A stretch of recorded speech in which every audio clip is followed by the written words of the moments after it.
है तो मानसिक भाव से कीजिए। लिखा नित्य पूजा यथा शक्ति से पुराण में लिखा। जैसी आपकी शक्ति है उस हिसाब से नित्य कीजिए, नियम को पूरा कीजिए, भावना के साथ कीजिए, उसे आनंद हो जाएगा। चर लिंगे तो 16 रूप चार कही। देवता ते प्रसन्न होते हैं जब 16 रूप से उनकी पूजा की जाती है। पूजा के 16 प्रकार है ना, उसको 16 पूजा कहते हैं। सबसे पहले इसको पाद्योपाद्यम हस्ते अर्घ मुखे आचमनियम सर्वांग स्नानियम समर्पयामि। 4 बार जल छोड़ो, पानी छोड़ दिया गया है, आसन दे दिया गया है पहले, फिर जल छोड़ दिया गया, जल के तत्पश्चात फिर उनको वस्त्र प्रदान कर दिया गया है, और वस्त्र के तत्पश्चात फिर चंदन है, रोली है, वो कपड़ा पहन के ही चंदन वंदन लगाया जाता है। और रोली के ऊपर चावल, रोली के ऊपर चावल। माताओं, जब भी भाई दूज को भाई का तिलक करो, आप किसी पंडित जी महाराज का आप तिलक करें तो उस रोली के ऊपर चावल यदि लगाया है तो वो चावल वंश वृद्धि का कारक बन जाता है। चावल का इतना बड़ा महत्व है। रोली के ऊपर बच्चा पढ़ने को जा रहा है, जून जुलाई में पहले ही दिन जा रहा है, तो ये काम आप करें। बच्चे के भाल पर तिलक, रोली, उसके ऊपर चावल, और एक कांसे के पात्र में सरसों का तेल, उसमें बच्चे का प्रतिबिंब दिखा करके और उसको किसी पेड़ की जड़ों में डाल दीजिएगा। पूरे साल भर बच्चे को ना तो बुखार आएगा, ना उसके सिर में दर्द होगा, ना उसको किसी भी प्रकार की दिक्कत होगी। इसको कहते हैं छाया पात्र,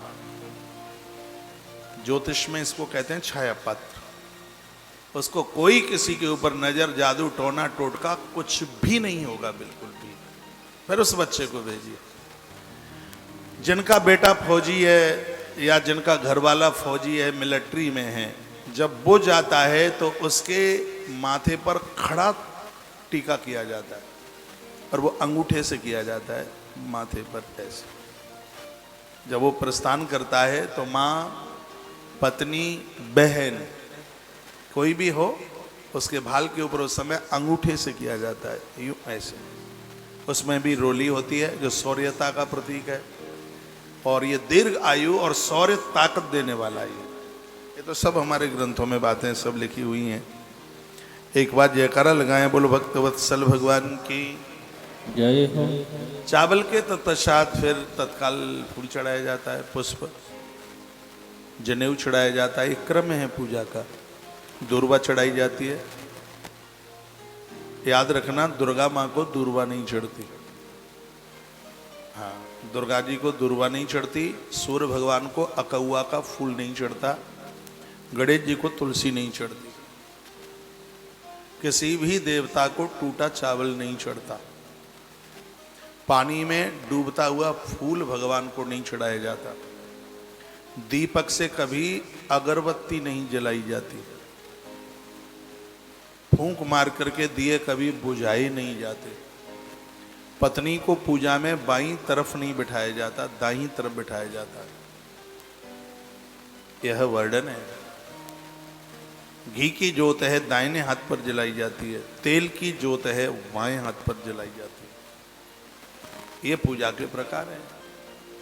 इस स्थिति से पूजा की जाती है, आनंद होता है। दूर्वा के बाद बेलपत्र चढ़ाया जाता है। बेलपत्र के बाद पंच गुलाल चढ़ाया जाता है। षोडशोपचार में आता है ना।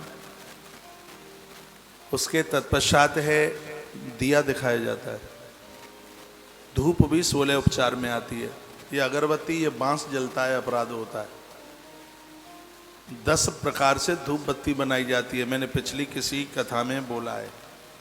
वो धूप जलाई जा रही। जैसे आप कपूर जलाते हैं आरती में, ऐसे धूप का महत्व है। घर में अलाय बलाय, जादू, टोटा टोनका कुछ भी नहीं रहता। धूपदानी आती है ऐसी, उसमें धूप जलाइए और आरती के साथ साथ घर में उसको भी घुमाइए।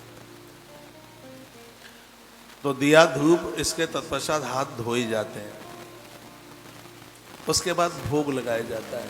आप घर गृहस्थी वाले आदमी हैं, दिन में एक बार भोग तो भगवान का अन्न का लगाइए। भोग वही ज़्यादा विशेष है जिसको में अन्न को प्रयोग में लिया गया। दोपहर की रसोई में आप रसोई को भी साफ सुथरा कीजिए। सुबह रात्रि को अन्न के भोग की जरूरत नहीं पड़ती है। रात्रि को दुग्ध का भोग लगा दें और एकदम सुबह मिश्री, ड्राई फ्रूट ऐसी कोई चीज़ हो उसका भोग लगा दीजिए। चाय का भोग न लगाएं प्लीज, चाय का भोग न लगाएं, भगवान के होठ जल जाएंगे। ये होठ तो अपने ही जलाते रहो। राम कृष्ण राज्य में माखन मिश्री, राम राज्य में घी, कलयुग राज्य में तातो पानी, भैया फूंक फूंक के पी। भगवान को चाय न पिलाइए, दूध पिलाए उन्हें।